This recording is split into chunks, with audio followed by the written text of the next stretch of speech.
There's just more light in this room. It's done. Welcome back, everybody. Welcome back to Phil's Recap and Review. This is for The Sopranos, Season 3, the season premiere, Mr. Ruggerio's Neighborhood. And we're going to be doing a live watch commentary of this episode of The Sopranos. The first episode, as I said, of Season 3. I'm not going to get into it right away, because if you guys want to watch this live with us, please do. Sync it up, HBO Go, Amazon, wherever you have your HBO content, your Sopranos content. Get ready to sync it up. We're going to watch this episode, the first episode of Season 3.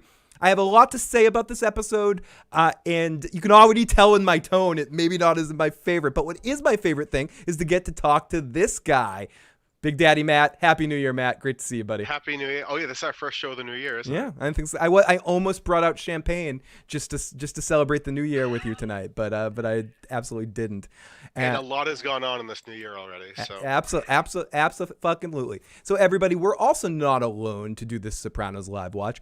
We're joined by the live motherfucking chat. We got Dwarf Burger, we got Mono, we got Killmonger, Gabby, Jasmine was in here earlier as well, and some other people will be popping in and out here throughout this evening.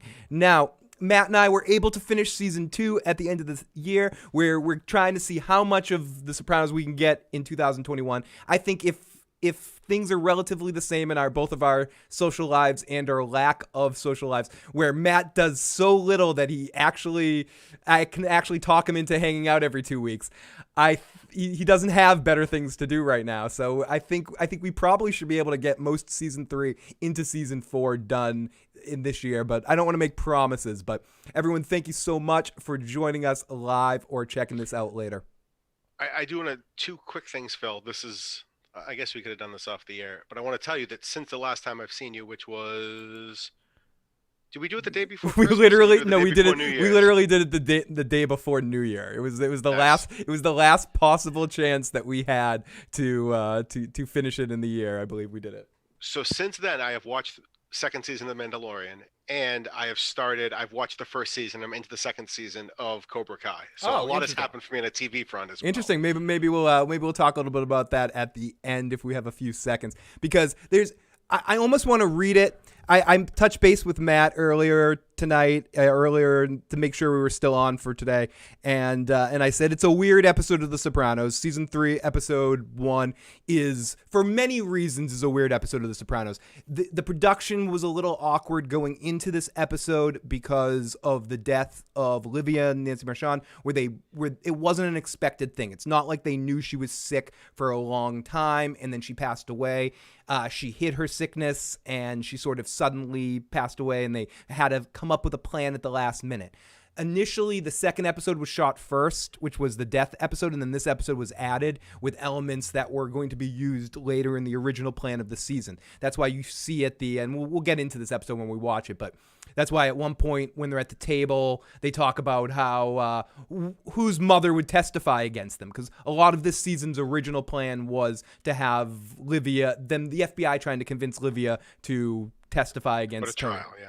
So this episode, in some ways, I think is an underproduced episode of The Sopranos. It was put together somewhat in the last minute, and I think for me, and I know I shouldn't say this right at the beginning of the podcast, before we even get a chance to watch the episode again, because I did watch it 2 days ago. This might be my least favorite episode of The Sopranos.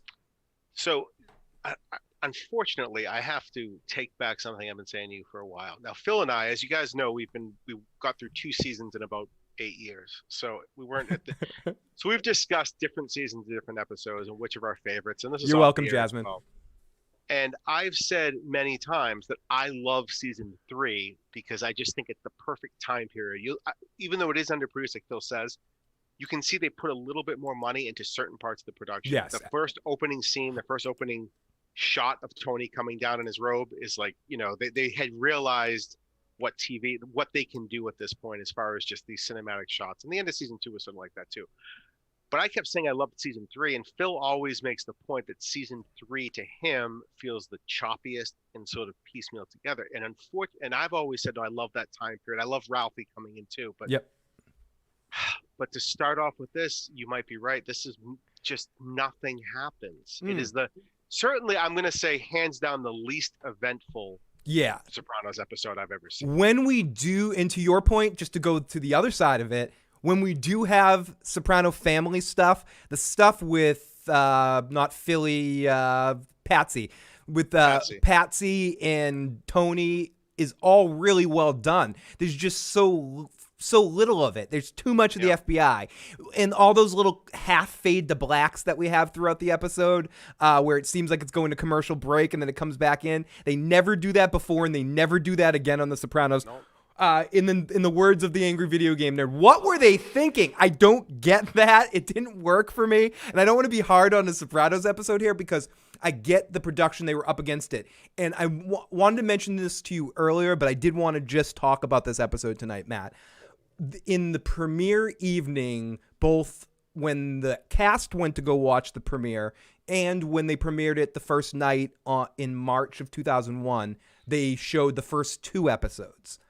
So the first night of the new Sopranos, after waiting so long for the new episode, was this and the next episode, which was the next episode. Spoiler alert, is amazing. It's because there are no spoilers here. It's Livia's funeral. I believe it's when Tony has sex with the Russian girl with one leg, and there's a lot of interesting stuff that happens in the next episode, and it has Janice coming back.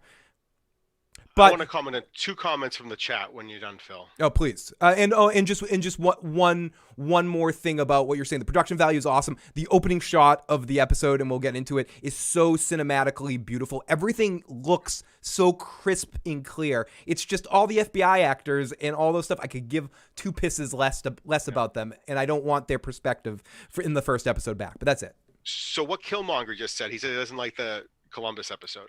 That's why I said this is the least eventful one. I didn't want to say it's the worst because that Columbus episode is... Oh, we're going to get to that. We're going to get to that. Truly the worst, and it's inexcusable. The last scene of the Columbus episode is maybe my favorite conversation between 4 of the guys in the car, but that episode is absolutely terrible. Yeah, and I was listening to the Talking Sopranos episode for the Columbus Day episode, and and we'll get into that when we get to that episode, but there's a lot that went into that. That was a special writer that came in. That was sort of a little personal fuck you from David Chase to this other guy that isn't even mentioned in the episode. It was almost one of those moments where the Sopranos decided to be personal instead of putting on a good show. And I almost think this episode is a little bit like that too. This is one of those first examples of David Chase wanting to do the Rian Johnson's Last Jedi thing, the weird expectations thing, the stunted expectations, where everyone was expecting to come back in and come right after Pussy died in the last episode and come back into this whole thing. We get this whole intro that's really awesomely done, where we see Tony picking up the paper, reading about like mob violence and all this stuff happening. And then we have an episode where we just deal with the FBI. It's almost like the Terrence and Phillip episode of the April Fool's joke or something. It's almost like a David Chase fuck you. At least that's the vibe I get from it a little bit. Like, okay, you've been waiting for this. Well, let's give you all of the FBI. It's a precursor to Don't Stop. It's a precursor to that. I don't know. That's the subverted assholes. Yes. No. Keep that in the chat, Dev. You don't erase that shit. Subverted assholes. Let's get this going. If you're an Adriana fan. Oh, okay. Episode. Yes. If you're an Adriana fan like Matt is, and if you're a Carmela fan like I am, this is an amazing, excellent episode for some reasons. And I just want to read Matt's quick. I'm a big fan of another podcast that does this, so I might start making Matt do this. I want him in a paragraph in under 30 seconds, in some ways, or in under 2 sentences, to try to sum up the episode. And here we go. I'm going to try to read Matt's quick sum up. Here we go. Yeah. This whole episode could be summed up as Adriana's hot, Pat pisses in the pool, bug in the house, done. So... That was that a haiku? It could have been a haiku there, but it's if you with a little work, you could have turned that into a really awesome haiku about this episode. Yeah, I didn't know it was gonna be read online, so on air. Sorry, I had to because it was so succinct. Like we're gonna talk about this episode for an hour and 15 minutes here, and we're gonna do no more than that. No more than that. The actual episode. Exactly, that is the episode. So if you want to watch this episode with us, now's the time to sync it up. Season 3, episode 1. Also, if you want to call and leave a voicemail or text, if you can't get your comment in the live chat, if I miss it, you can always leave a text. 781-990-8509. Thank you guys for sharing part of your evening with Matt and I to do this. Okay, so we're going to do the 3, 2, and then on 1. I always forget because I've seen... No, we go on go after 1. 3, okay, 2, so 1, then you go. 3, 2, 1, go. Okay. And I am at 1 second right now, Phil, so I'm going to go back to 0 seconds. Please go back to rewind to 0 seconds. Devin says, a dwarf burger because it's such a great name, Swamp Beard. I love tennis like I love women's Olympic volleyball. I love the FBI and Adriana's storyline, but that's next season, I believe. Oh, yeah, when we get into that eventually. Adriana looks definitely extra hood on that court, Killmonger. Okay, Chris does get made this season. Great Chris season. Okay. So here we go. 3, 2, 1, go. Here we go. And I want to say a special hello out to our one fan, Phyllis, out there. Thank you, Phyllis, who sent me a message tonight that she's able to check us out on Wednesday night, so she could possibly be there live. And thank you, Phyllis, for all your support, and Happy New Year to you. Phil, I screwed up the syncing. Oh, you're screwed. You're screwed up. I'll get it. Okay. He's about to get out of the car. I know when that comes, so you just keep going. Okay. So you want me to show you in the screen here? Can I do this? No, he's about to get out of the car, so I'm good. I'll wait. Oh, okay. Okay. Yes. No. He's in the driveway. So let me keep the volume close here because I don't give a shit about monetization or something. So we can get some music kicking in here. Yeah. There we go. Yeah. And just flash me when he's pulling into the driveway, so I'll see what. No, I'll do a little turnaround here. I'm gonna do the turnaround. I wonder how long it would take this video to go down if I just like did this whole thing like this. So, so everyone in the live chat, thank you so much. We got Jamie Watson. This episode has the best opening scene. It really does, and it's that Tony walking down with the newspaper stuff is one of the most iconic moments in any episode. That's almost how I wanted the whole series to end in some ways. If they were going to do just a slice of life goes on kind of moment, would be just similar to the way this episode. Keep it there. This episode syncs up. Little to your left. Oh, did you do it? I'm good. Awesome. Teamwork. Okay, here we go. So, but yes, the intro to this episode is really awesome. Another aspect of this episode I love is the music. I think this is one of those, the Sopranos music gets taken to the next level kind of episode. Right from this intro, it sounds like you're at the beginning of a fucking Pink Floyd concert or something. And then with this intro with Tony walking down, Matt, you mentioned it, so fucking cinematic.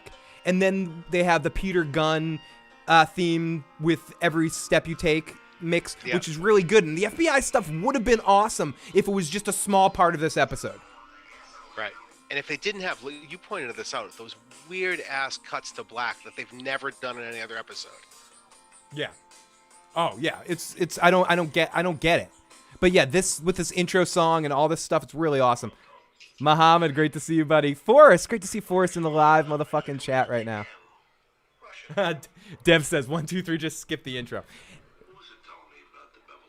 So we get this whole beginning intro thing. And what's interesting here is they say they've been following Tony or trying to bug him for like 2 years, and they have shit on him. They have nothing on him. Yeah. Well, I mean, that's part of the whole thing he starts talking about in season 1. And the thing Richie used to get pissed about was like, he won't talk business. He won't talk business. You talk to Sil. You talk to someone else. I blame it partially on the fact that the Ghostbusters mayor is a really good attorney for him. Unlike Junior's attorney, who's just trying to steal money off of him, and seems old and out of touch. Junior's attorney. Yes, and eventually has a stroke on the show, and then he gets that other attorney that just doesn't give a shit about him. But the Ghostbusters mayor is really good for Tony. He's like that good father figure that Tony never had. Tony trusts him more than he trusts almost anyone. Anybody. He gives him all that money. Yeah. More than Syl, more than anyone. He like trusts him, and he can talk to Tony in a way that no one else can kind of talk shit to him. Like he talks down to him. Okay, so all of this is all well and good, and I wouldn't mind starting with this scene right here. But the fact that there's your favorite actor of all time. Was this just an opportunity because they wanted to give all the FBI guys like one episode? Again, there's a Star Trek Next Generation episode called Lower Decks where they have some of the background actors be feature actors for an episode. Is that what was going on here? Did they feel like we have to give everyone a shot? Is this a participation trophy, Matt? A little bit, but I think a big part of this too was it's the easiest way to fill with just no writing, no dialogue to do that whole thing. It's like they could have come up with it in an afternoon. And I know you've never watched it, Matt, and I don't want to compare it too much to this because of what the nature of this particular episode is, but it becomes even more slightly infuriating or not as interesting as it could be when you've seen The Wire. When The Wire does everything that, not everything, some completely different thing. They're not analogous shows except they are both on HBO. But in that the FBI here is trying to drop a wire, and the Baltimore police, The Wire is about a wire, or especially or about a lot more. It's about Baltimore, but about The Wire. So there's, in the sense of like watching a crew plant wires, get into all of this, it seems kind of even a little hollow compared to what you see on the same network in a show that's so detailed about this sort of stuff too. So it seems almost like you're going through kids' gloves of it a little bit, where The Wire, you do get some organized crime stuff and they still take it seriously. In some ways they take it a little less romanticized like this, or The Sopranos have these romanticized characters that are almost what I feel like The Sopranos does so excellently is combine the romanticized characters of The Godfather with some of the realism aspects of Goodfellas. It's almost a hodgepodge of both of those things, and that's what makes it so, and that's some of its special sauce. Hey, Jay Madden. Hey, Muhammad Forrest. Great to see all of you guys. Thank you so much for joining us tonight. Okay, so we can talk about this episode, but why do they put Agent Harris out there as one of the people staking him out? Like, they're going to recognize Agent Harris. That's really... They don't know any of these other people. He knows him. He's known him since day one. Yeah. They just did it. They just did it. That fucking fade to black. What the fuck is this? I know.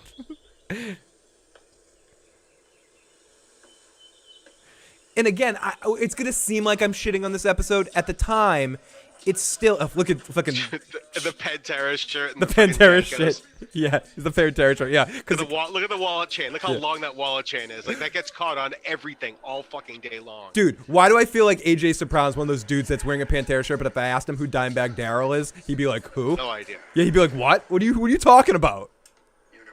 Why is Agent Harris the one right there? Because we know him, Matt. Because he needed to get some work. Because the actor's been doing such a good job that they wanted to give him more fucking shit to do. But I agree. We should only see Harris like we see the other guy. Him and Tony have too much of a relationship, and that gets established later and actually comes into... Right, they're not even trying. I mean, why are you bothering being undercover if you're throwing Agent Harris as the person you're trying to... Like, if you're putting him there. And then he's so surprised that he got made. Like, when Tony goes past him, he's like, he made me. Like, no shit he made you. It says it right there. Yeah, of course you got made. This is great. Okay, see, all of this is amazing in the episode. Every time they cut... Because, again, it's almost like we're watching a shittier show, and then they cut to The Sopranos for a second, and you're like, The Sopranos. We're watching The Sopranos in both of them, and then we start to kick into this music here. This is when the episode picks up a little bit, where we get into Tony and Carmela's day, and as we see, as we get our first sound fade here, but we see the whole Carmela, and we'll get to it when we get to the tennis court, but Carmela is just waiting. They're setting up the Furio thing early. They're just because. If anyone who, I don't think you could say the Furio thing came out of nowhere, but they really set this up from the first season with her with the priest. Every season, they have a moment where they show that if any guy wanted to put the gas on her, she's like wearing a sign that says, please help me cheat on my husband right now. Right. She just needs someone that has... if her husband is anyone else, she's done that many times over. You know what I mean? But there's just...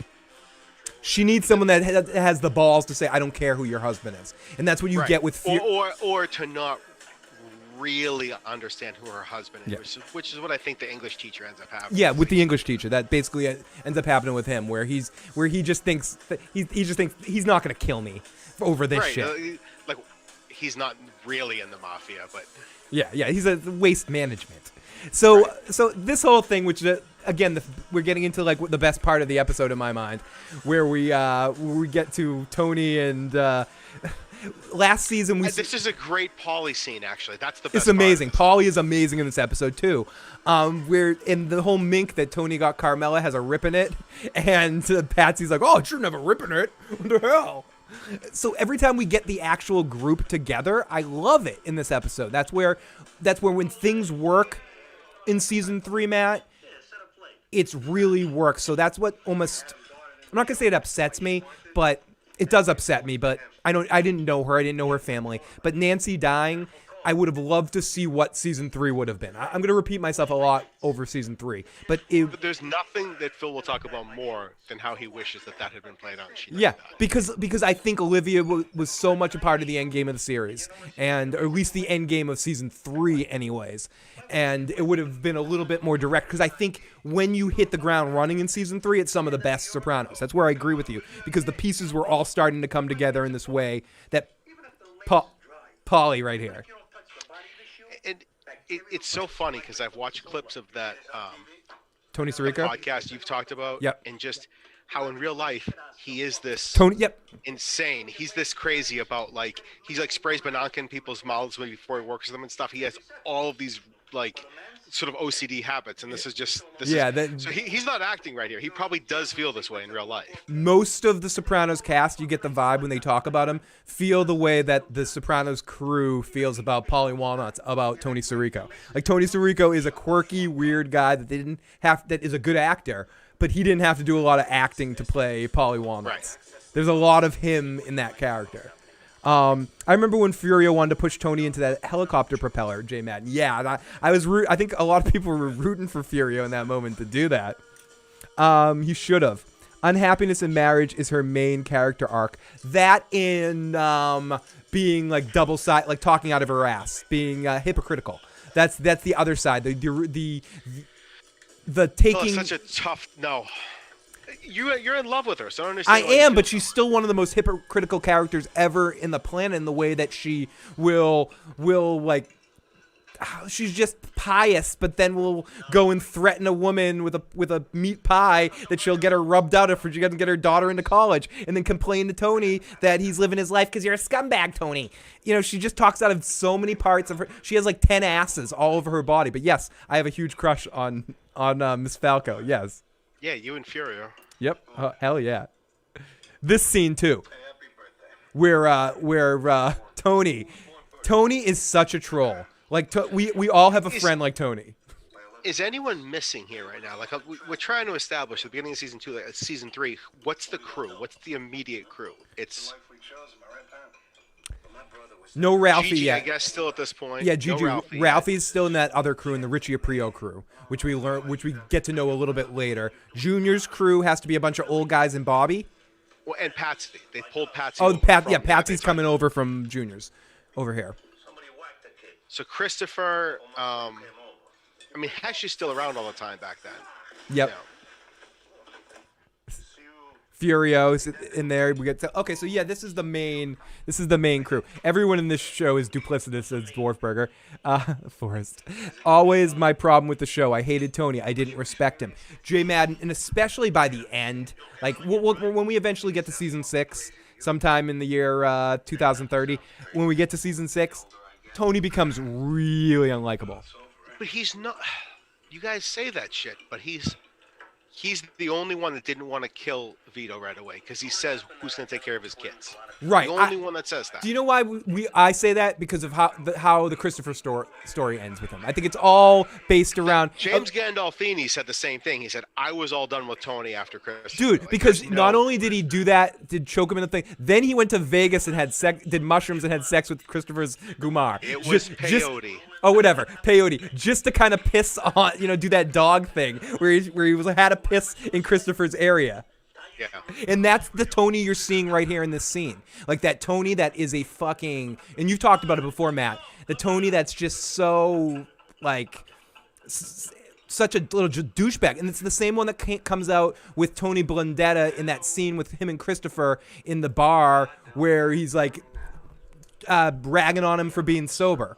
And being like, come on, just have a drink. And they highlight that so well in that scene where they show Tony in the shadows and you can just see the cigar and he's sipping, and it's a really great cinematic Soprano shot where Christopher sees Tony as the devil kind of through it, and he's like sitting in the back of the room when everyone's ragging him and just smiling like, haha, I got my way. And you see that a lot with Carmela too. And oh my God, Adriana. But what I want to point out in this scene is how Carmela's pissed that she didn't know that this guy was married, and then she gets like, I don't want your stupid shit. My house is modern. I don't want antiques. She gets all douchey about it. And we're talking about bad actresses. The actress that plays the tennis instructor, remark as we're watching here how horrible she delivers dialogue. She's bad. She may. Oh yeah. She's bad.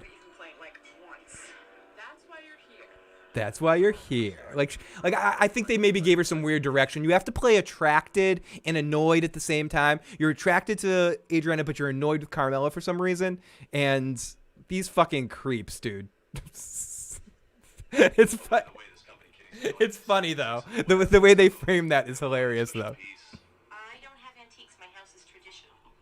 Yeah, right there. Nice meeting you. Yeah, that scene when we get back, especially as we get into that J Mountain, especially when ultimately the end goal of that is her ending up with fucking Jackie Jr., who's like the biggest fucking douchebag and was like doing crank with her and shit. Like, you know, it's interesting where that led Tony down a different road, and we'll keep track of that when we get that, of him burning the Noah Bridge. This is the dumbest scene in the world. Oh, don't backwash, Matt. Don't backwash.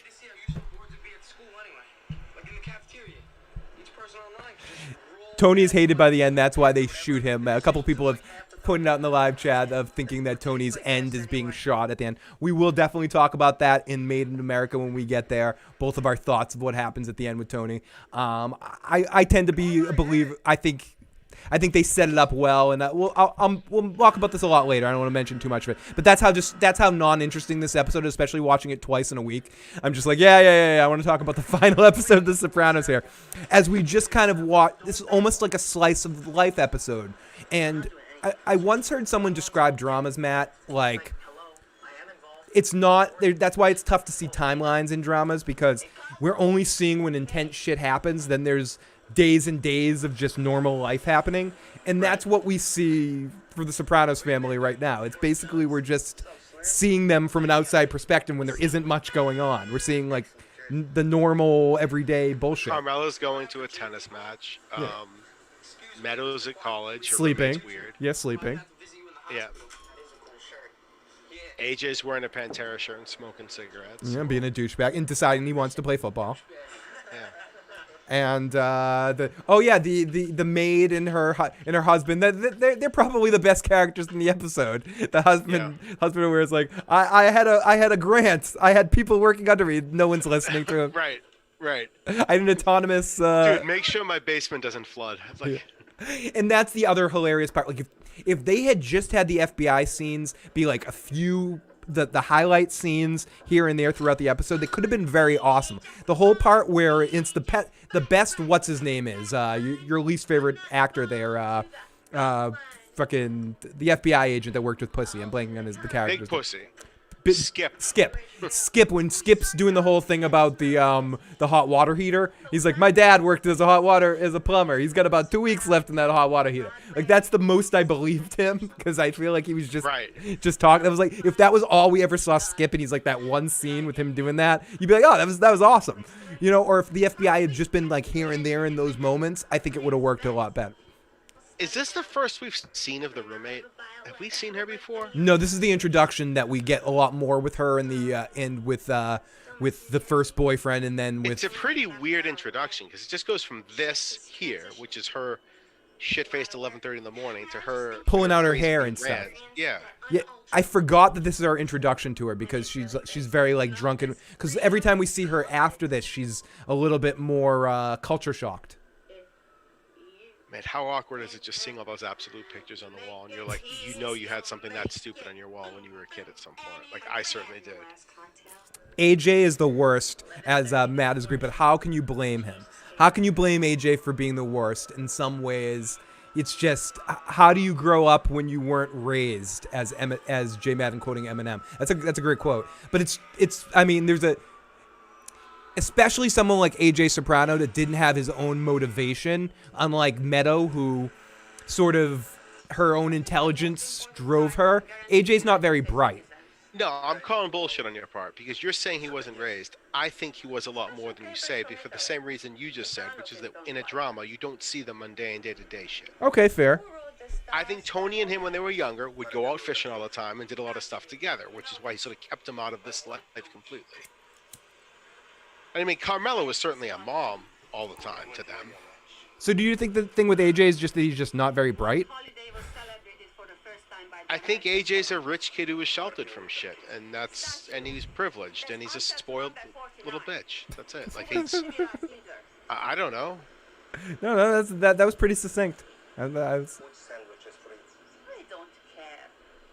Sorry, I've been watching Cobra Kai, so I just want to say everyone's either like a pussy or not a pussy. And, Shut up! Shut up now! We could just talk about Cobra Kai now. I'll be okay with it. But yeah, so again, this episode continues. It seems like this stuff could have all been done as the B storyline in a different episode. In a bigger episode. There was a story here that they could have done if they had more time to kind of spell it out with Patsy and Tony. And they kind of cram it in here with a really good scene with Patsy and Tony where Tony's just like, I hear you got some beefs. Like, tell me either you stop this shit and get over it. Tell me you get over it. It's a really great scene played by James Gandolfini.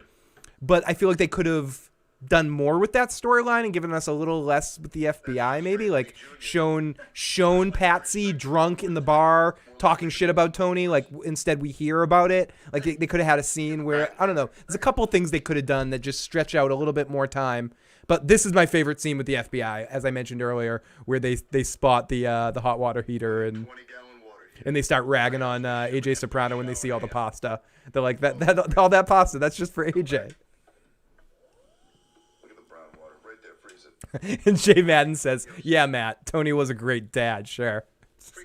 I added the sure, but there was a little LOL there at the end. Killmonger says, I wish they would have given... Hold on, I'm not saying he's a great dad. I'm saying, compared to what... imagine if Henry Hill was your dad. Like, that's a... From Goodfellas, like that character of him in Goodfellas. Like, that's a complete... degenerate in the way that Tony is. I'm not saying he's a good father whatsoever, but he didn't have the makings of a varsity dad though. He did. I mean, he didn't. He was all right at it. I guess I see what you're saying. Like in the way that he wanted to keep his family out of it, and some people, like his own father, didn't give a shit about that enough to keep his own son out of it. So I think he genuinely loves and cares about his kids a lot. Sure. And he's still a fucking sociopath.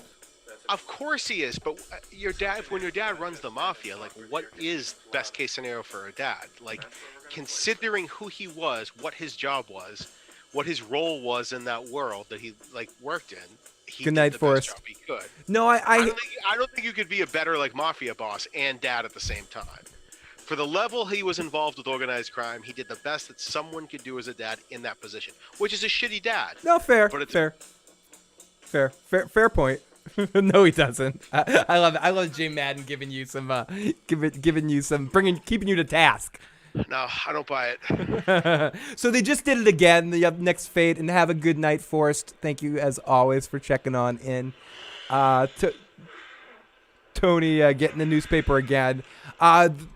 Steve Sharippa was talking about this. I wonder if they shot all those Tony walking up to pick up the newspapers all at the same time. It's a question he asked. And you can just imagine Gandolfini having to do that 100 times. So again, for some reason, they have Agent Harris just hanging out by the Soprano house, right next to a car that you can drive by. Have you ever tried tailing somebody and how easily they can spot you in the? Well, when you're driving a weird utility truck of a company that doesn't exist, yeah. When you're dealing with not a dumbass of a criminal too.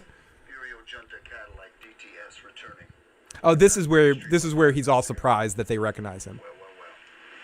No, it's not. It's later, I think. Oh yeah. Yeah, no, it's not there. It's the next time.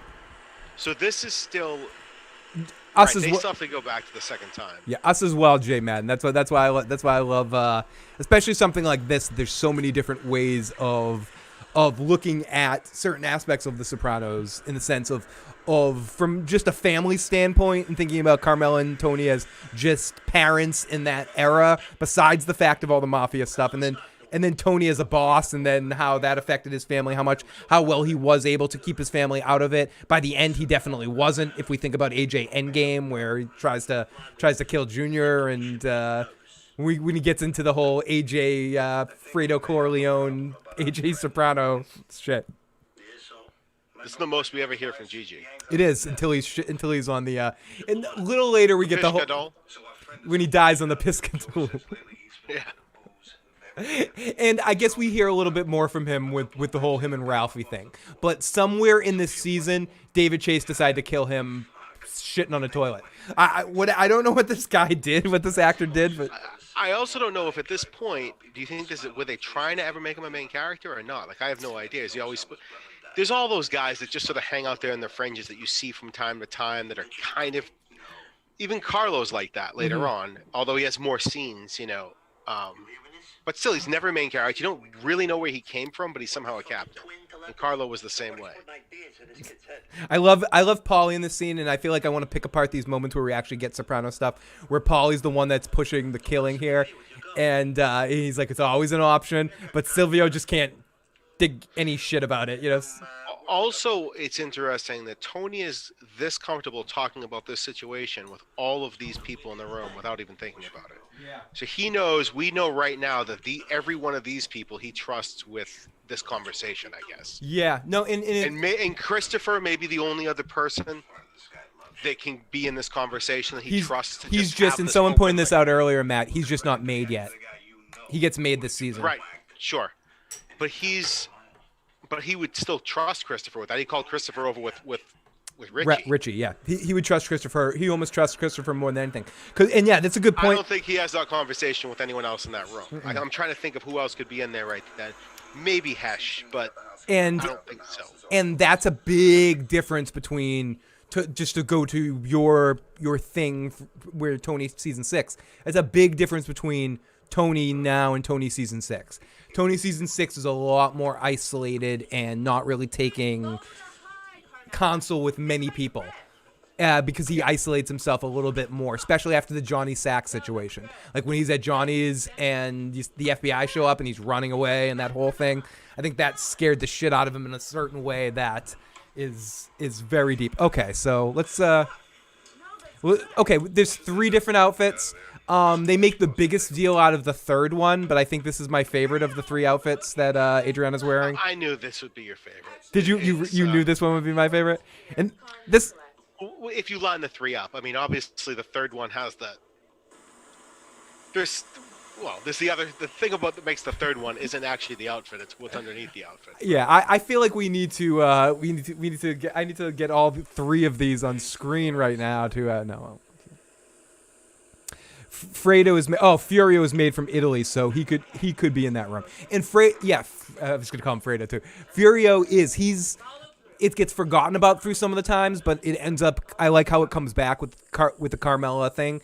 Is that Furio is made in a whole other country, and he can always go back there, and that is always more respected than some New Jersey Sopranos glorified crew could be. So even though Furio is a low man on the totem pole, but if he wants to go back to Soprano Prime in Italy, he's going to be welcomed back and they're going to protect him, and he'd never be mafia extradited. Like when Tony's like, if certain people see him, he's dead. I don't think Furio's ever gotten. I don't think Tony, even if Tony is to live at the end of Made in America, I don't think Tony ever gets Furio. He never sees him again, and he's protected and insulated in Italy. Yeah. I don't think he cares that much by that point. No. Oh, Phil's loving this. Carmela. Yeah, and there's nothing wrong with any of that scene, Matt. That's so weird right there. That's Yeah, the what they're looking at there, and then they do the close up of, and Matt. Yeah, there's nothing wrong with anything that's just happening, and we kick into this, this music thing as well, and I read and I heard that the person that came up with this mashup, so to speak, was David Chase's wife. She had it in her head that the Peter Gunn theme with "I'll Be Watching You." I don't know if she was listening to the I don't know, was the Puff Daddy song on it at this point in time? I don't know if she was listening to. I mean, it was certainly out by this point. It was okay. So this is 2001. When did that song came out in like 90? Well, I mean, he made it like a year after Puffy died, which was when Biggie died. Yeah, so Biggie died. Not that. So right. So yeah, I'll be missing. We were still in high school when "I'll Be Missing You" was coming out. I believe I remember going to a dance when that was being played or something, or prom or when I was playing. Sure, or soon afterwards, like 96 maybe. I don't know, but around then. What year did he die? I believe it was 96 or 7. I could be wrong though. It could have been 94 or 5. We're gonna find out. Yeah, you can find that out. But what I'm asking is I don't know if the song was stuck in her head because at the point in time, but could have been 1997 is when he died. So the song probably came out. And we get if you hear quickly, we get the Naked Guns theme song in there for a quick second too.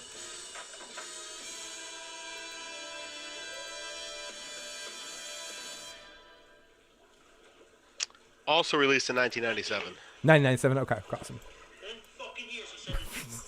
Let's just keep that on screen for a while. You said that, Tony. Are you doing anything over there? Are you doing it? Stop it, Tony! You gotta stop it. See, this is that like slice of life thing you're talking about. Like, yeah. What is it? They just your water heater broke. What's a more mundane, like shitty part of being a homeowner and being married? Dude, this point? Dude, it's the worst. And I don't want again. I talk around shit, but one of the last moments in my family life, right in March, like right when we got back from Vegas, it was like 2 days being home right as the quarantine started, like. Literally, like 2 or 3 days into the quarantine, the hot water heater bursted and the entire basement was flooded. Was it really? Yeah. Oh, yeah. It was right. It was like I had one start leaking on it because it finally rusted out the bottom. So there was a pool. There was a puddle that spread across part of the floor, but wasn't a pool. You had like a pool, like it.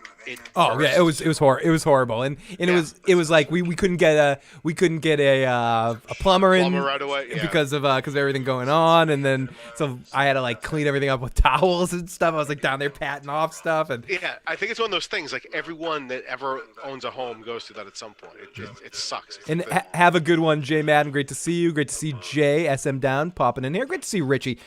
Killing Pussy was very devastating to Tony and crew, and they never really got over it. I would agree with that because Pussy in some ways was the lubrication that kept the crew flowing well. It was the oil in the train of like the sense of humor that kind of kept everyone focused. And I know you can rag on the actor and rag on stuff, but I think Pussy was very important to Tony's sense of humanism within the crew, of a sense of like having a joy connected to his life, that at least when Pussy died, when got killed, a part of Tony that found joy in it was slowly fading. I don't know. Do you disagree with that, Matt? No, I think that's also. That was the first person that close to him I think he ever had to kill. Yeah. You see him do it a lot more later on. The question is he ever able to kill? Is he ever able to kill his cousin if he doesn't do that with Pussy? I don't know. Is he ever able to kill Christopher if he doesn't kill Tony Blundetto? Right.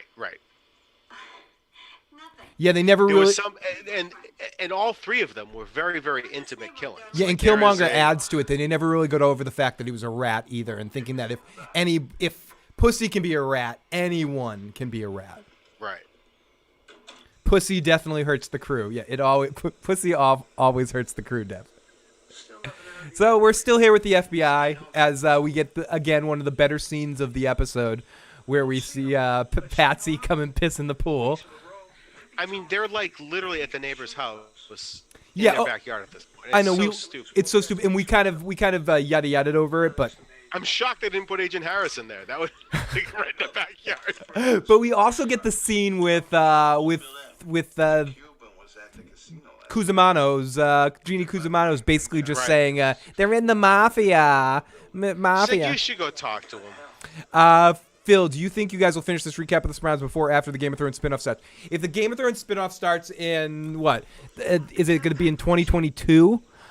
Depends what time of the year 2022. If Matt and I legitimately get a rhythm here and are doing this every other week for most of this year, we're going to get 2 seasons done and then 2 seasons done that we could be around the same time.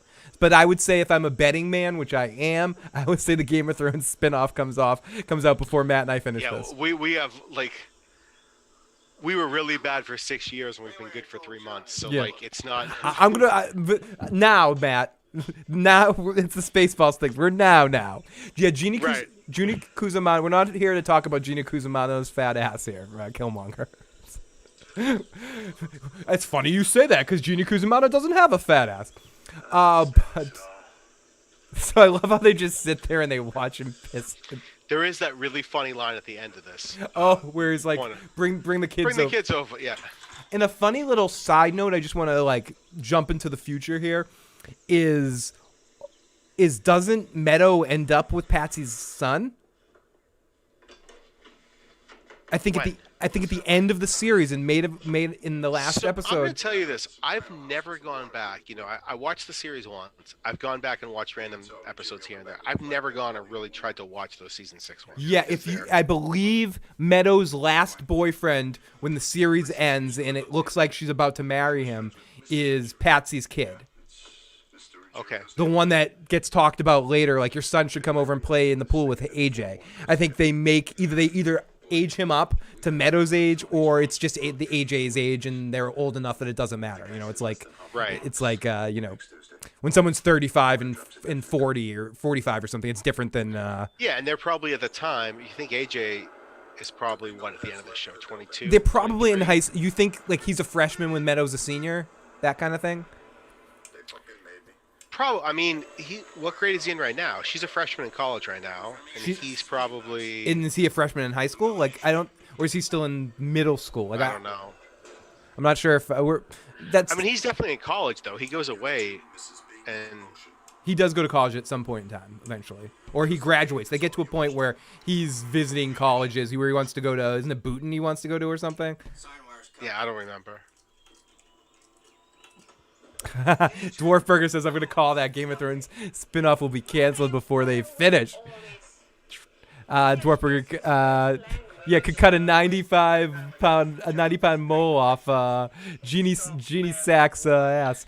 Yeah, it's Jeannie Sack though. It's not Jeannie Sack. It's not It's Jeannie Cusimano. But there is a line where Tony's talking to Milfy where he talks about we're not here to talk about Jeannie Cusimano's fat ass, and then Milfy says it's funny you say that because Jeannie has a very small ass or something. And it's just weird and she calls Tony on that. She's like, why would you say Jeannie Cusimano has a fat ass? She doesn't. So again, we see this whole thing where this is kind of poorly. Again, I don't want to be so hard on this episode to the point that I'm turning it into a Walking Dead review here, but it's we spend too much time with actors that just aren't very good, and we're not spending enough time with Paulie Walnuts. What? Right, I don't like this. Why do we need to have? Yeah. And honestly, of all the people to be worried about coming home to, she's the least that of the 6 people with keys to this house right now, she's the one you're worried about the least. But you know what? I am going to give Paulie Walnuts a Tommy point. Paulie Walnuts gets a Tommy point. Because just being awesome in this episode. He has the whole shoelaces thing. It's one of the best. And he just keeps fucking going, and he does not stop. Yep. And the best use of the word pussy tonight goes to Richie A. Puss makes Tony even more paranoid. Tommy point for Richie A. Richie A gets a Tommy point for that. And we're also going to give... Hi, guys. And yeah, Dev's having a good... We're having a Game of Thrones discussion in the chat right now. And I definitely want to get into that when we get into the eve of the prequel series starting to see my opinions of where we think it was going to be. Okay, so yeah, this is the outfit that gets the most. I see what you mean because it has the bend over moment where we get this moment right here.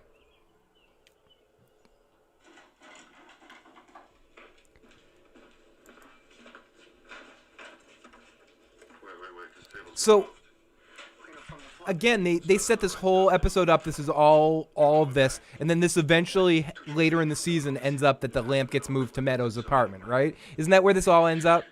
Yeah, but I don't remember when it. We skipped over this one part. We didn't talk about it. Where they go through the detail. That's actually not even the real lamp. They bring a different lamp in, right? They show that they're like actually even painting on the same markings that one. Yeah. And again, all that stuff's cool and interesting.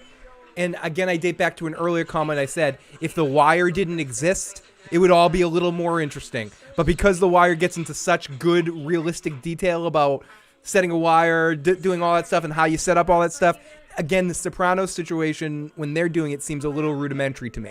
And if anyone out there, I know there's some people in the chat that we've talked about before have watched The Americans.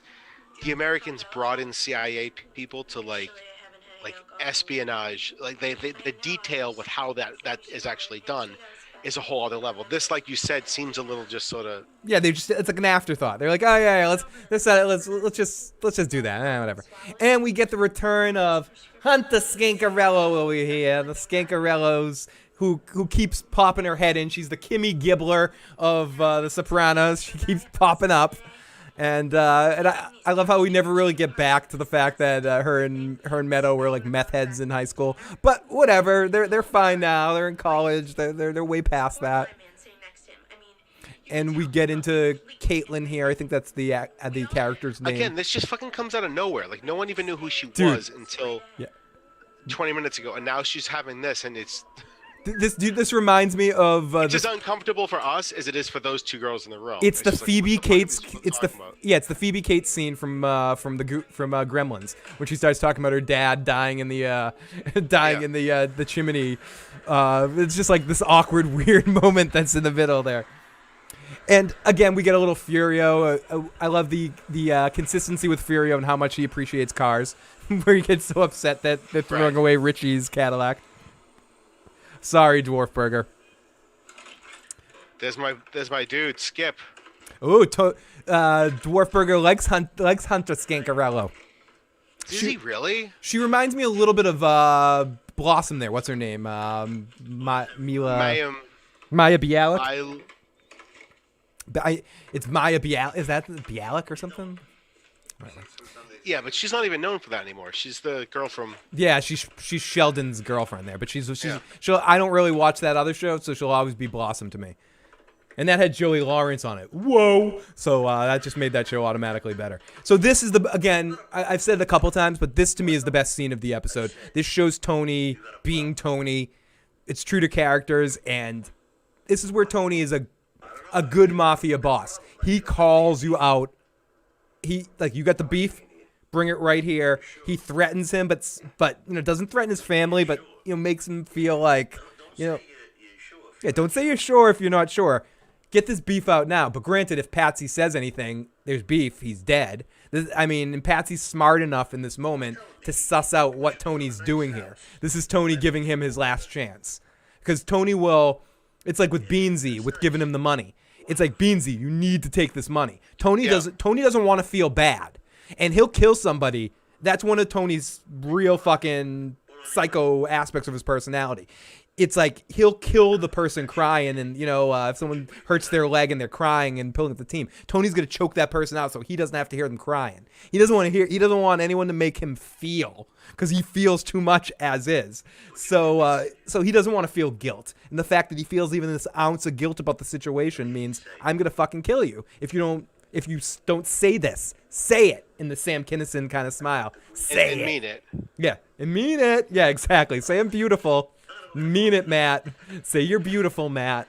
Mean it. Sorry, Dwarf.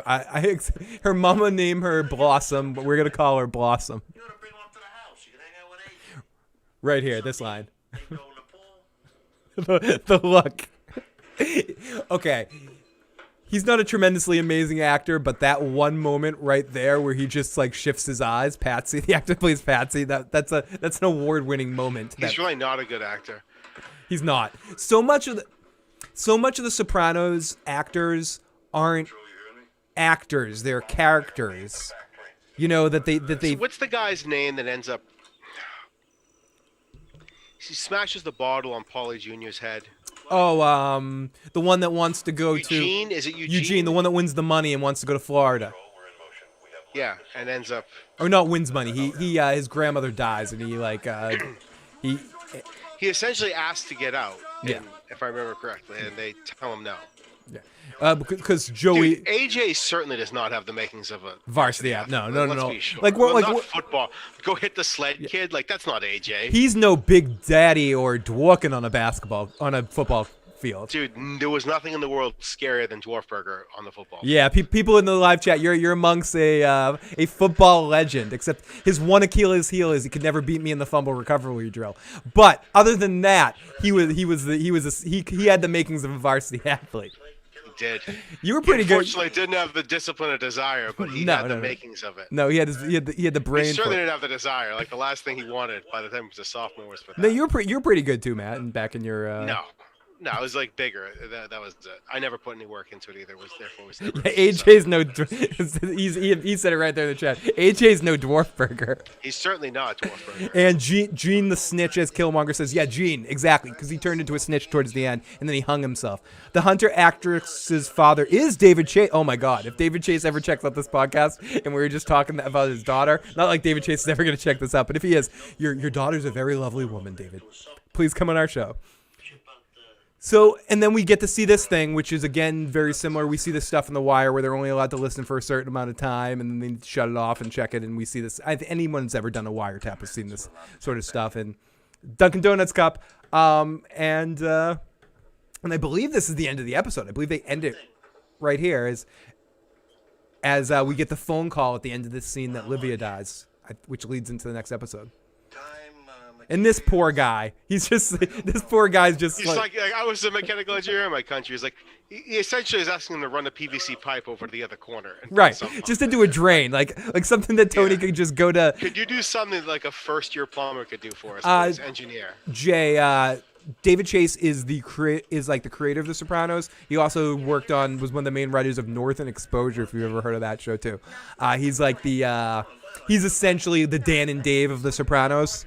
Or the Vince Gilligan of The Sopranos, like the guy that, and honestly, like the father of modern television, if you want to get into if you want to, like the initial guy that he had shot the show to Fox. He wanted to do a movie, and then The Sopranos was originally the whole first season was a single script for like a single movie.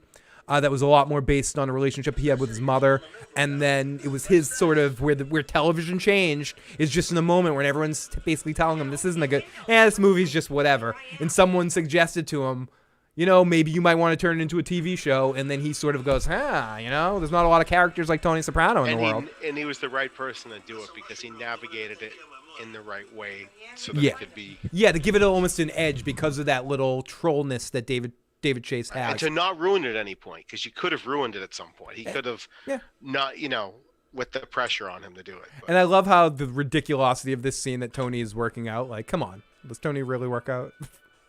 And they're listening to Hotel California. It's just, again, I guess it's the lesson or the whole thing that we're supposed to take out of the end of this episode, which it's that the mundaneness. I've talked about it a bunch of times, but this episode's very. I think the whole thing of this is just. That's the point, Right. Can something be achieving its goals and still not entertaining to watch? Because it does. This episode definitely achieves its goal of what it's trying to do. Especially when you look at the last couple episodes of last season, you have the Richie's death and Pussy's death is the last. Imagine that being like in real time. I didn't start watching The Sopranos until probably season 5 or 6. I can't imagine having Richie and Pussy going out in the last 2 episodes. Yeah, getting so fired up for months for this to start again. And then you get this. Yeah, and I mentioned it earlier. It is a little Terrence and Philippi, where we get it. Not the best premiere of The Sopranos. No. For anyone here who doesn't know what the Terrence and Phillip thing is, when South Park had just come out and was literally the most like cutting edge show of its time, and people didn't know how to handle it, and like people were waiting on edge for every episode. There wasn't like a million different cartoons like there is now. And it was at the, I would say, regardless of when you think South Park was at its best, it was at the peak of buzziness about Must South Park. see TV. This Yeah. was probably, was it season 1 or was it season 2? It was one of those two. It was in the first few seasons. It was It in was the right after Mr. Hankey, which had like Mr. Hankey had like put it over the top for like the hottest thing. And then they did the ultimate fuck you, which was had an entire episode that had nothing to do with Yeah, South and it was Park. all Just terrible. about we were on a cliffhanger to try to find out who Eric Cartman's father was, and it was is it Mr. Hankey? Is it Stan Marsh? Is it Uncle Jimbo? Is it who is the and then it's April Fools, and they give us a Terrence and Phillip episode where they just fart everywhere. Season 2, Killmonger says. It's fucking great stuff. Yeah, but I mean, anyone who remember that in real time, and like honestly, I kind of stopped watching South Park after that. I've caught episodes over the year, but I was like into it. up to Some that people point. never quite got back on it. To Jay's question, how powerful is Tony in his mob local? Is he supposed to be the head of the Denver Broncos? You just that also reminds me of the Simpsons episodes where Homer gets the Denver Broncos and Marge is like, "You got a football team," and he's like, "It's the Denver Broncos. You don't get it." And that was like Right, which is so funny because like years later they were a great team. But right, yeah, like at the time. once they got what's the running back Terrell Davis. Terrell Davis, yeah. And Elway didn't have to do it all himself when he actually had They won 2 Super Bowls, but yeah, that's how old the Simpsons are. That was a joke. Yeah, and that it's still that it's like an amazing joke. But to your question, Jay, how powerful is Tony?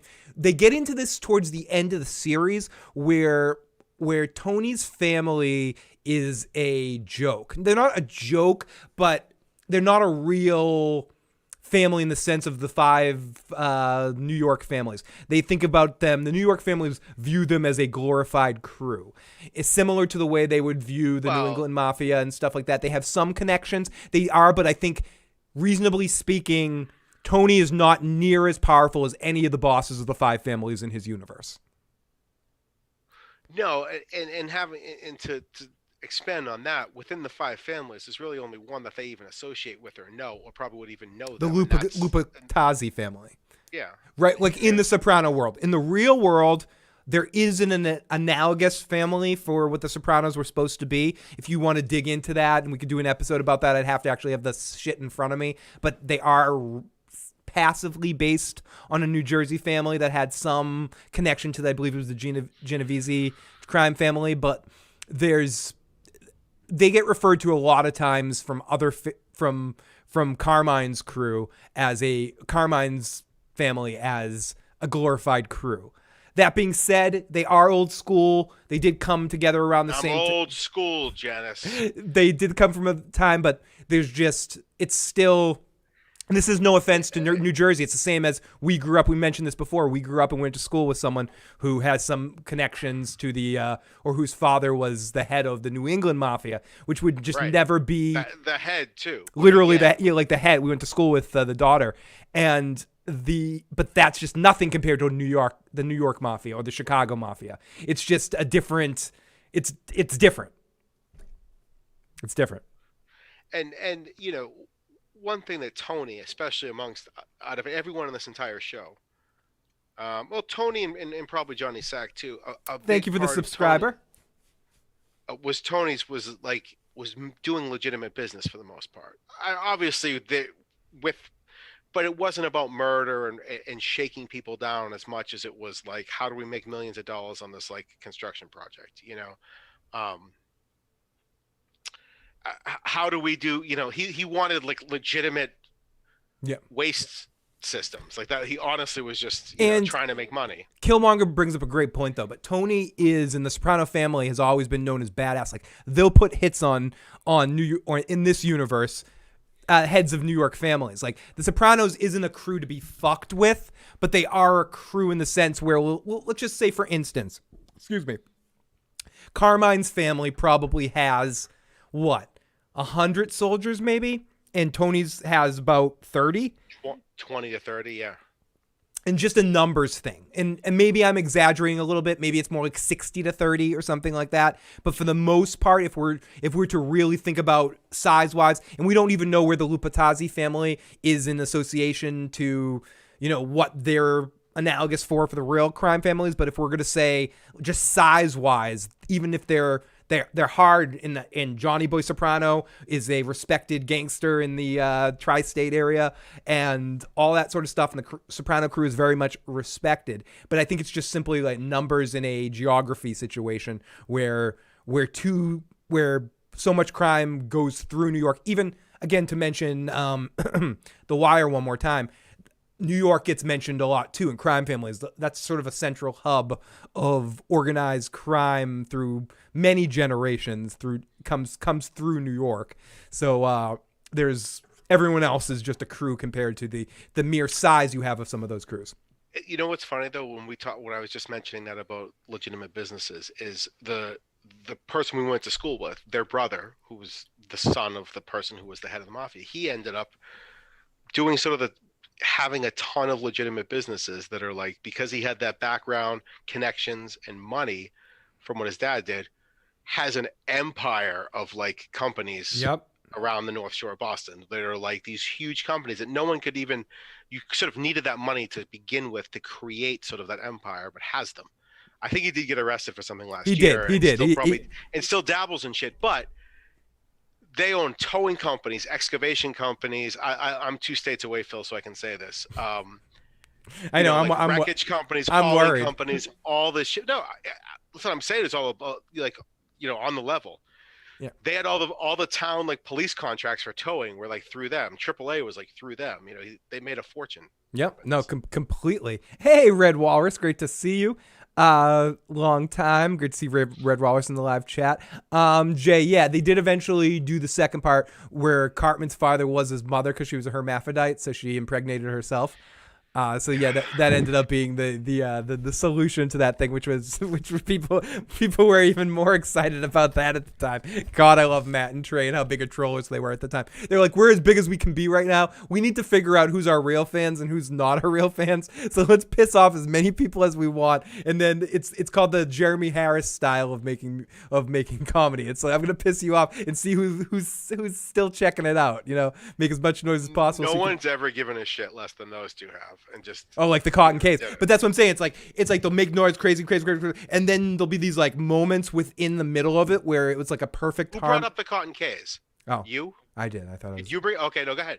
Where there's just this moment of they're a band that I knew when we were younger, and they where they're a band that from our area, that where they would be like, at first you'd hear them and they'd be like this crazy noise, almost off-putting and like pissing you off and your face spitting at you kind of stuff. But then once you get into it and you start listening to it and you hear it, you can hear this like amazing symphony of beauty of sounds. At least for me, it came together. And that's like, if you can get through it, but they're gonna try to fucking slap their fucking like piss you off to get there. But eventually, if you get there, you find like musical genius, and there's an aspect of that within all of this too. And with Matt and Trey in that, where Matt and Trey are similar entertainers like that, in the way that they wanted to piss everybody off, as many people as they can piss off, and then see who's still there, and then eventually put out something like Book of Mormon, which is universally loved and by the mainstream Broadway. Pissing off a whole bunch of people. Well, still pissing off a whole bunch of people. Yes, that's the beauty. They get the Mel Brooks. They've turned into an institution like Mel Brooks now, by this point where they're safe to do whatever the fuck they want to do because they have their fan base that are very supportive of them. And occasionally people go, oh my God, they said this. And everyone's like, yeah, whatever. Who gives a shit? Oh yeah, the South Park's pissing people off again. Oh no. Mandrell, great to see Mandrell in the live chat. Great to see everyone. Tony knows his place, but he'll go to war before he'll bend the knee, and I agree with that as well. No one mentioned it, so I don't know where I'm coming this from. Let's talk about Goodfellas for a second. Okay. Like Henry Hill, when you think about some of the ways they were making money, this is just going to my whole legitimate business thing. Like the Lufthansa heist, nothing. Tony. Something like that never crosses his mind. Any of this stuff in Casino where they're going in and stealing safes out of Christopher houses. Kind of does that stuff with trucks, but then once he's made, he stops doing that. They do it with trucks, but they also do it with trucks where they know they can do it. Yeah. It's almost like hey, that's Junior's truck, or when they're shipping stuff in, they know that they can steal certain stuff from certain people. They're not going after legitimate big time businesses like a chain or a big store or something they could get caught at. You know what, Matt? We're gonna start wrapping this up in a few seconds, but it's 7:30, and we started earlier this week as Matt changed jobs. I like the earlier start time because now it's like 7:30, and we're already done. You know, we're like an hour and a half in, or we're already. I feel more comfortable having like an after show discussion instead of like doing this around 8:30 when you have to get up in the morning, and we're sort of like pushing time a little bit too much. So yeah, and we end up. Even after we're off, it's you and me talking till 10:30. Yeah. Like so I like this change of time thing. I think this is going to work out. I think our new general time for these on Wednesdays, we're probably going to do every other Wednesday for now, unless something comes up. But we'll be back in a couple weeks, and every other Wednesday at 6 p.m. Eastern Standard Time. So if you guys enjoyed this kind of stuff, or if you're watching this later and you want to know kind of when you can expect us to be live doing this, it will be every other Wednesday. It's the 20th now. So what would be that? Is that February 4th? it should be a third, maybe. Let's take a look at this calendar. Yeah, mathicize me here, math god. I don't know if calendars are math. It is the third. Okay, it's the third. So our next time will be pending anything else, and I'll make an announcement if anything else is to change before this. But our next episode 2, season 3, episode 2, which I'm not going to try to pronounce that name as it's a weird sort of name. It will. I want to see what the name of it is. Yeah, you try to do that for me, Matt. That will be on at 6 p.m. on that evening, and I will be live. If I'm not live before then, oh no, I'm not going to get that. What is that? Push. we need to call. We need to have Elia. We need to. I mean, I can do number 3 is Fortunate Son, and number 4 is Employee of the Month, but number 2, no, I don't. Yeah, no. I'm not going to try. Next week that will be that. In 2 weeks that will be referred to as episode 2, unless we're going to have a quick call-in voicemail from Elia to say the name properly for us. Episode 5, Phil, I'm just looking at them. The title. Episode 5 is a good episode. And this whole season has a lot of really good episodes. That's the one with the other Paulie from Rocky is in it. Oh, when is Jay? When is the Logan versus Floyd fight? Is that this weekend? I haven't ordered the fight. I haven't been keeping track of when it's happening. But yeah, considering how much fun Tony and I had in the last one doing that live, doing the Tyson Warrior Jones fight, pending. I can find our Pirate Water stream from. We'll see if my buddy Bridge can help me. Maybe I'll ask Tony to come on and we'll do that as well. I'm interested to see that fight. It's fun to kind of watch those kind of things live. But Matt, thank you so much for joining me tonight for this. Maybe after this is February 20th. Okay, so February 20th, I'll talk to Tony, but yes, almost positive that I'll be doing something because Wait a minute, that's a thing. Logan fight is Logan Paul and Floyd Mayweather. Yes. Did you by chance see the Logan Paul versus the basketball player Nate Robinson fight? I did not. I know he knocked Nate Robinson out. Oh yeah, bad. Like sorry, spoiler alert. Oh no. Can you have spoiler alerts for sporting events?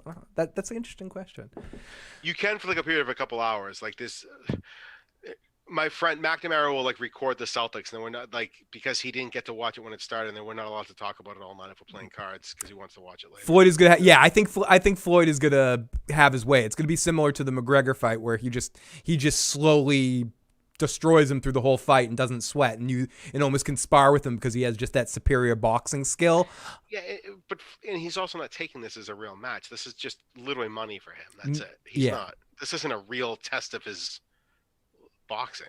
Yeah, but this is all coming from, as Mandrell said in the chat, the Logan Paul knocking out Nate Robinson knockout was legitimately like a highlight film kind of knockout that was fun to watch, especially watching it live. And Tony was doing a little commentary on that too while we were doing live. My friend Tony, and it was just kind of like a fun live moment in fight stuff, but. It was. Oh no, they're saying Jake Paul is the one that knocked out Nate Robinson. Yeah, he did. Logan. Oh yeah, Logan Paul's this one. They're brothers, right? Is that what you're saying? SM. Yeah, no. That's right. Oh wait, it's Logan fighting. I see. I thought Jake was fighting him. Okay, it's Logan fighting. Oh, he's gonna fucking kick Logan's ass. Fuck that. My mistake. So it was Jake Paul that knocked out Nate Robinson. Thank you, Dwarf Burger. If I don't see you before, I should be live next Tuesday. Okay, Jay's gonna leave a message. We're gonna listen to Jay's message before we call this a stream, Matt. If you got a few more minutes, I read Walrus's money is on Wolverine. I mean, Wolverine against almost every other superhero, I think generally has some sort of advantage because of that healing factor. I mean, unless you can just completely incinerate his whole entire body, I don't think you can really fight against Wolverine. I mean, Magneto can kind of isolate him and use the adamantium to kind of control him like a puppet, but Logan could kind of forcibly remove all the adamantium out of his body if he had to and go over and stab Magneto in the gut. I mean, I think to beat Logan, you would need to like Superman X-ray vision his ass to death, right? Well, you know these are different Logans, right? Oh, or is it all one Logan? It's all one Logan. All one Logan, except for the Hulk. If he pisses him off enough, Mandrell, you're right. If he pisses off the Hulk enough, the Hulk is just angry. Okay, so let's play Jay's message here before we call this a stream. Yeah, isn't there? I think there is a comic book where it's like Wolverine kills like every Avenger. Because I just don't think you can. When he's pissed off and you just can't stop. If Claire on fucking Heroes can kick people's asses and she doesn't even know how to fight. Sorry, I'm going off a couple of rants now. So listen to Jay's message here. Let me put up the volume. I heard the volume's a little quiet on these voicemails, so here we go. Yeah, fuck that. Mine was... I don't agree with your analogy on the fight. I think Logan will lose, but Logan's 60 pounds heavier than Floyd Mayweather, and Floyd Mayweather's not a big puncher. I think Floyd Mayweather is going to embarrass Logan and make him not get one single punch, like laying cleanly or whatever. But I don't think Floyd Mayweather is going to bully someone 60 pounds heavier than him who would really be a heavyweight if he fought for real. All right, later. No, good point. I think we're having a what's the semantics situation. I think we both think the same thing is going to happen in the fight. I'm just verbalizing it in a way of that's going to be bullying him. When he in says the fight. Kick his ass, it means you're watching a professional boxer. Sorry, maybe the most technically proficient boxer of all time fight someone who's not. Yeah, and that's where it's going to be kind of gross in the sense of watching and. Not that the McGregor fight was gross to watch, but it was almost like frustrating because it didn't seem like Floyd had to try that hard because of his, as Matt just put it, maybe the most proficient like physical boxer in the way of understanding boxing and just the way getting points and Floyd knows opposite of Mike Tyson. Yeah, Floyd knows how to fight. Floyd's fighting to win every single time, and he knows how to fight, and he knows how to assess the opponent properly. But to your point, yes, he's a bigger man, and I tend to I love disagreeing with you sometimes, Jay, but I think you made an excellent point. I don't think he touches. I don't think he really gets a clean punch on Floyd the whole fight. When was Floyd's last real fight? A long time. But the thing is, Richie, this isn't going to be a real fight. This is another not real fight. But when was his last real fight? 3 years ago? Maybe? Longer? Well, and even at the end. No, I hear you, Jay. He was doing those. He was, even like the biggest fight he was ever in. The biggest fight he was ever in, which is probably the Manny Pacquiao. The Pacquiao fight, yeah. Long past his prime, though. That was Pacquiao as an old man. So, and he was still like, as Tony always says, matchups make fights, and that was just a situation where with the reach and with the point where Pacquiao was in his career, he didn't have that. He didn't have the it factor anymore to kind of get through that, and it's almost similar to where. It would have been interesting pre-bite thing, obviously, to see Tyson in his prime pre-jail Tyson fight Holyfield, where or someone even like Lewis in his prime with the reach and stuff and the skill, where Mike's physical attributes could match his instincts. Because I think once he sort of took that big break and he never quite matched up his physical assets with his instincts in fighting, and he still fought the same way and just couldn't do what he could do when he was in the height of his sort of like cuss training.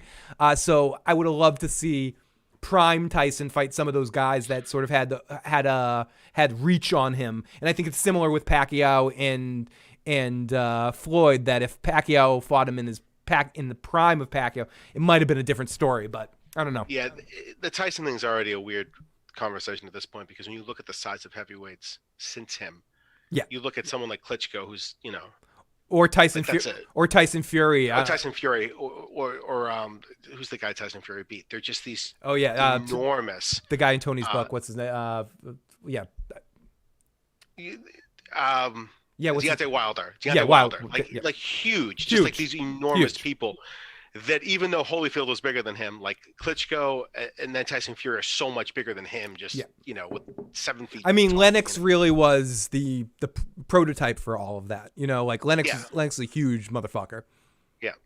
Yeah, I think if Pacquiao fought, not hurt, I agree with what Jay's saying. I think he would have won. Tyson was also on cocaine during that fight. And Floyd, cocaine's a hell of a drug, Mandrell. Floyd just let McGregor. Literally, he would smell blood, like they throw chum in the rig. And he just is an animal. I know, but Tyson in that day, like prime Tyson in that day, just fucking animal. Phil and I were little kids when Tyson was like in his prime, and it was a crazy thing. I mean, that's back when like everyone watched a boxing match when it was on. It was like a universal because it was the only, and that was back in that, and I hate the term all the time, back in the day, but in that time period with fights on the air, you had two choices really. You had boxing and then you had wrestling. And yes, I know wrestling was scripted to a certain extent, but still at that moment in Tony and I were talking about this the other night, and Matt and I have talked about this before too. It's as big as wrestling even it was in the Attitude Era with Shawn Michaels, and people can disagree with me, and Stone Cold and stuff, it was never as big as it was in the sense of being literally the only other thing on television you could watch fighting was wrestling and boxing. Now there's a lot of choices. You can find different kinds of mixed martial arts. You can find UFC kind of fighting. You can find like just straight boxing. You can see all the different there's a lot more choices right now for even just straight fighting. But back when we were kids, I believe, in my mind, it was only really wrestling and boxing, and wrestling obviously wasn't real. And the thing was, the best at that time, the best fighters in the world were boxers. If you wanted to be the best fighter in the world, you became a boxer. And now, if you want to be the best fighter in the world, you're not necessarily a boxer. No, not necessarily. You're going into MMA. And yeah, 100%. But there's still and as Mandrell said, and Mandrell said Tyson was the reason that he started boxing. And having seen Mandrell, I wouldn't want to be in a ring with Mandrell.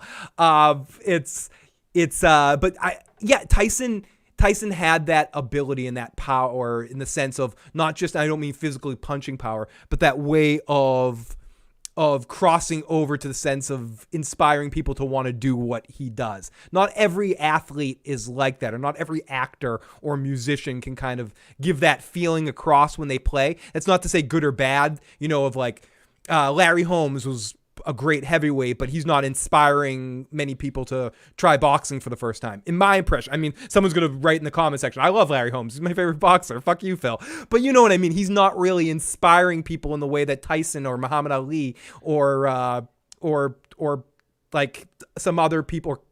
I'm just going to name a lot of different boxers or fighters. Sugar Ray Leonard, if you were a smaller person, just you didn't even have to be a heavyweight. Yeah, but now, as you point out, the best fighters in the world don't necessarily gravitate towards boxing, and they don't spend their time training in that way too.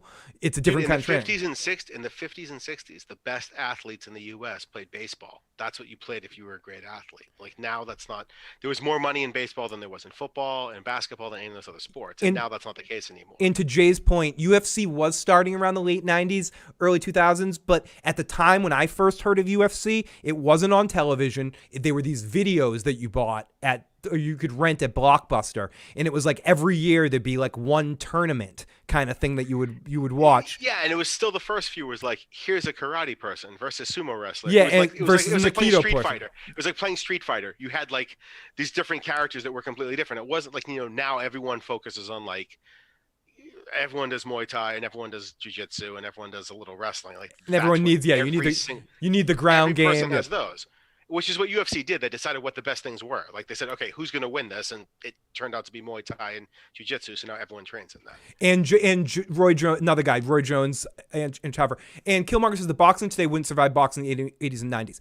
The thing I want to add about that, because a lot of people will say, oh, the training these days, I think if you have discussions like that, you have to say, how would both those questions, how would the modern day boxers do with the training regimens in the 80s and the 90s? And also, how would some of the boxers and I also like to ask this question in basketball when people go about, LeBron versus Michael or something like that. Like if you take someone like Michael or Barkley or Bird in the modern day NBA with modern day training and the way that they train and go through the gym regiment right now, it's impossible to tell the high level that they would have gotten to in the way that they take care of injuries or pitchers, like in the way that Cy Young's career was so limited, but in the way that they protect pitchers' arms in baseballs with pitch count. Pitch count didn't become a thing until the 2000s, I think. I don't remember pitch count in the 80s and the 90s. I don't remember that ever being a thing. It was like starting pitchers would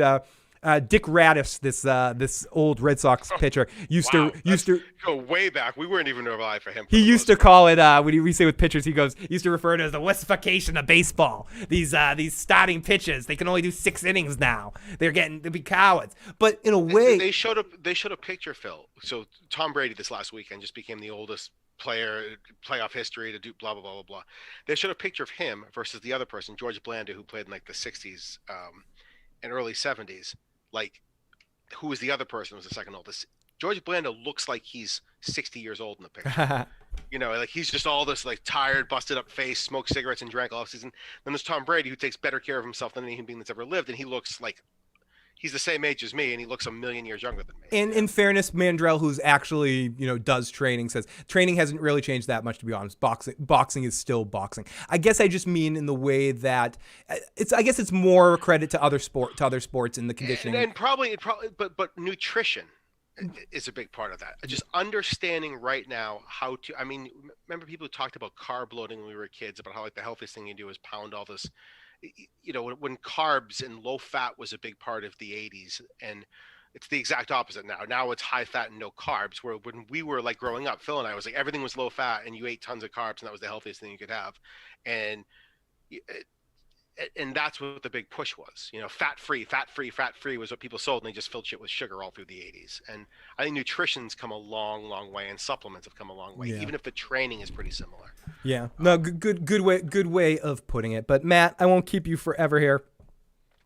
Oh, and Jay said it in a good way. Training hasn't changed. It's the ways to recover has. And Mandrell says it's strategy and how you adapt to your opponent that makes the big difference, and all of that. And really awesome stuff. And I know people that are tuning in at the end. What is this? Is this season 3, episode 1? This is. But to be honest with you, this part of this discussion is way more interesting than anything to do with season 3, episode 1 of the fucking Sopranos, dude. True, unfortunately. This is my favorite part of this podcast, because I don't have to talk about the worst Sopranos episode. I don't know if it's the worst, but it's the one that. Just the last word of this. It's the one that has my least like sort of connection and love. I have the least sort of nostalgic love for it. That being said, it's gonna be interesting when we get into season 6, part 1, and some of the Johnny Cake stuff. I don't know how I'm gonna feel about that. A lot of boxers use steroids until there's a crackdown. Let's keep the discussion going in the live chat. I'll be live again very soon. I do want to let Matt go right now for time thing. But everyone, thank you so much for checking this out. If you enjoyed this, please hit the like button. Please hit the subscribe button. I will be back sooner rather than later, if not before then, next Tuesday for another roundabout random stream to talk about some other stuff. And if you haven't already, check out some of the other videos on the channel. I did a live roundabout podcast where I talked about a bunch of different shows and then released smaller versions of those, but also talked about a little bit of Game of Thrones and a little bit of some other stuff as well. I have not played Cyberpunk. I've been a little broken, unable to get some new video games lately, but it's something I've heard a lot of interesting things about it being released a bit early, and I think it might set a good standard for games to be. A lot of games have been delayed since that release and some of the negative aspects that it's gotten. But I hear decent things about the game itself. I just hear it's a little could have been finished a little bit better. And everyone, Matt, thank you so much. I'll see you in 2 weeks, Matt. Yep. Talk to you guys next time. Later.